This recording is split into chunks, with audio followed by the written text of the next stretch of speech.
No vasto mosaico da história da Terra, poucos animais evocam tanto fascínio quanto os pterossauros, répteis voadores que dominaram os céus do Mesozoico.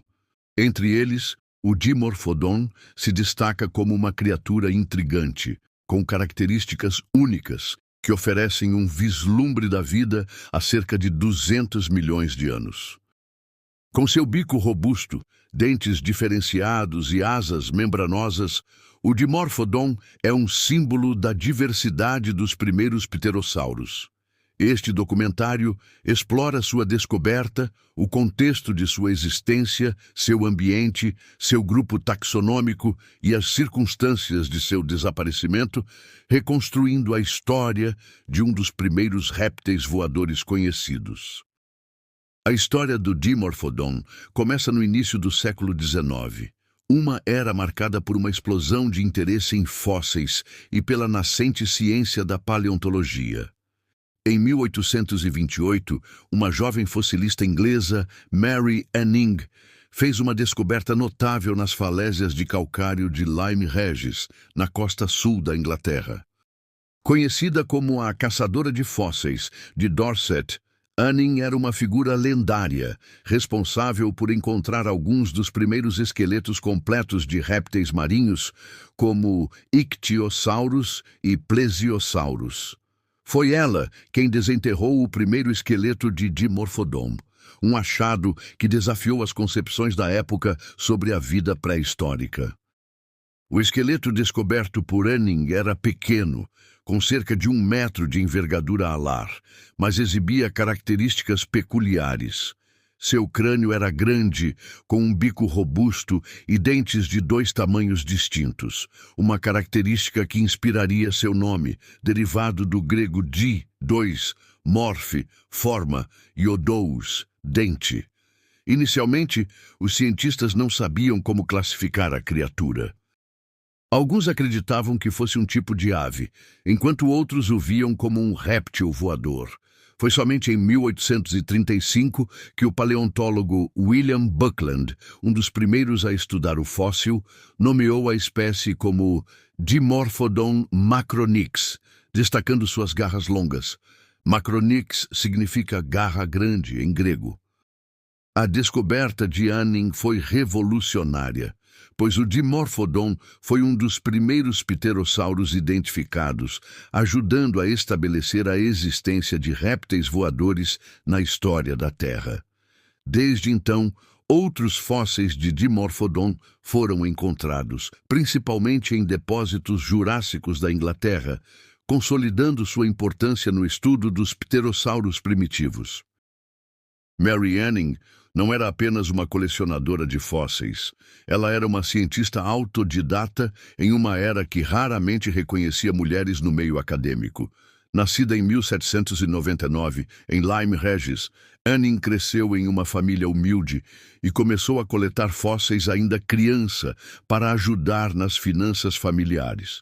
Sua habilidade em identificar, extrair e interpretar fósseis a tornou uma figura respeitada entre os cientistas da época, embora muitas vezes seu trabalho fosse subestimado ou atribuído a outros.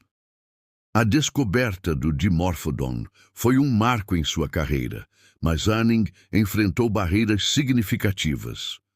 Como mulher de origem modesta, ela não tinha acesso formal à educação científica, e suas contribuições eram frequentemente publicadas por outros sem o devido crédito. Apesar disso, sua perspicácia e dedicação deixaram um legado duradouro. Hoje, Mary Anning é celebrada como uma pioneira da paleontologia, e o Dimorphodon permanece como um testemunho de sua habilidade em revelar os segredos do passado profundo. O Dimorphodon habitava um mundo dramaticamente diferente do atual. Durante o Jurássico Inferior, aproximadamente 201 a 190 milhões de anos, a Terra era dominada por vastos continentes cercados por mares rasos e quentes. Os fósseis de Dimorphodon foram encontrados principalmente na formação Lias, na costa de Dorset, Inglaterra, uma região que na época fazia parte de um arquipélago tropical próximo ao supercontinente Pangeia. Esse ambiente era composto por ilhas cercadas por mares quentes e ricos em vida marinha, como peixes, cefalópodes e répteis aquáticos. A paisagem costeira provavelmente incluía florestas de cicadáceas, ginkgos e coníferas primitivas, com um clima úmido e quente. O Dimorphodon era adaptado a esse ambiente costeiro, onde voava sobre os mares em busca de alimento.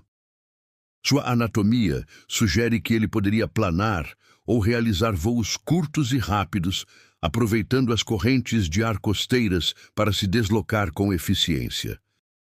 Embora a maioria dos fósseis de Dimorphodon seja da Inglaterra, há evidências fragmentárias de pterossauros semelhantes em outras partes do mundo, sugerindo que criaturas relacionadas podem ter habitado outras regiões costeiras do Jurássico.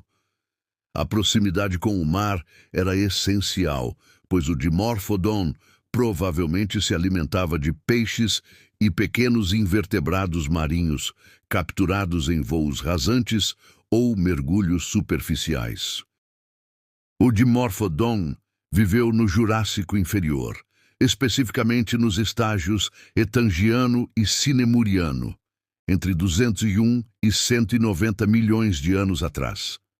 Esse período marcou o início da ascensão dos dinossauros e pterossauros após a extinção em massa do Triássico Superior, que eliminou muitos répteis terrestres e abriu nichos ecológicos para novas formas de vida. O Jurássico Inferior foi uma época de recuperação ecológica. Os continentes ainda estavam agrupados em Pangeia, mas começavam a se fragmentar, criando novos ambientes costeiros e marinhos. O clima global era quente, sem calotas polares, e os oceanos estavam repletos de vida. Nesse contexto, o Dimorphodon representava uma inovação evolutiva. Os pterossauros, com suas asas membranosas, foram os primeiros vertebrados a conquistar o voo ativo, ocupando um nicho que nenhuma outra criatura da época explorava.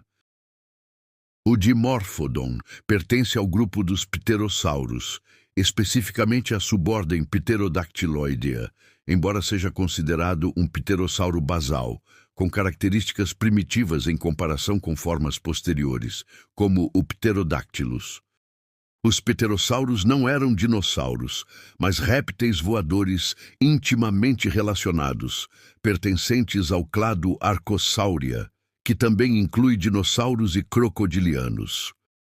O Dimorphodon era um membro da família Dimorphodontidae, caracterizada por crânios robustos e dentes diferenciados. Sua anatomia era distinta. O crânio grande, com cerca de 20% do comprimento total do corpo, abrigava dentes longos na frente, provavelmente para capturar presas, e dentes menores na parte posterior, para trituração. Suas asas, formadas por uma membrana de pele sustentada por um dedo alongado, o quarto dedo da mão, tinham uma envergadura de cerca de 1,2 a 1,5 metros. Apesar de ser um voador competente, sua cauda longa e rígida sugere que ele não era tão ágil quanto pterossauros posteriores. Outra característica notável era sua locomoção terrestre. Estudos modernos indicam que o Dimorphodon provavelmente era quadrupedal em terra, usando suas garras longas para se apoiar e, possivelmente, escalar superfícies rochosas ou árvores. Essa versatilidade sugere que ele ocupava um nicho ecológico amplo, combinando voo, caça costeira e movimentação terrestre. O Dimorphodon desapareceu do registro fóssil por volta do final do Jurássico Inferior, há cerca de 190 milhões de anos. As razões para seu desaparecimento não são totalmente claras, mas é provável que estejam ligadas a mudanças ambientais e à competição com outros pterossauros mais avançados. Durante o Jurássico Médio, formas como os pterodactiloides, com adaptações mais especializadas para o voo e alimentação, começaram a dominar os céus. Mudanças climáticas e tectônicas também podem ter desempenhado um papel. A fragmentação da Pangeia alterou os ambientes costeiros, reduzindo os habitats ideais para o Dimorphodon. Além disso, a diversificação de predadores marinhos e terrestres pode ter aumentado a competição por recursos alimentares, como peixes e pequenos invertebrados. Embora o Dimorphodon tenha desaparecido, os pterossauros como grupo continuaram a evoluir, dando origem a formas gigantes como o Quetzalcoatlus no Cretáceo. O legado do Dimorphodon está em sua posição como um dos primeiros experimentos evolutivos no voo reptiliano, ajudando os cientistas a entender como os pterossauros conquistaram os céus.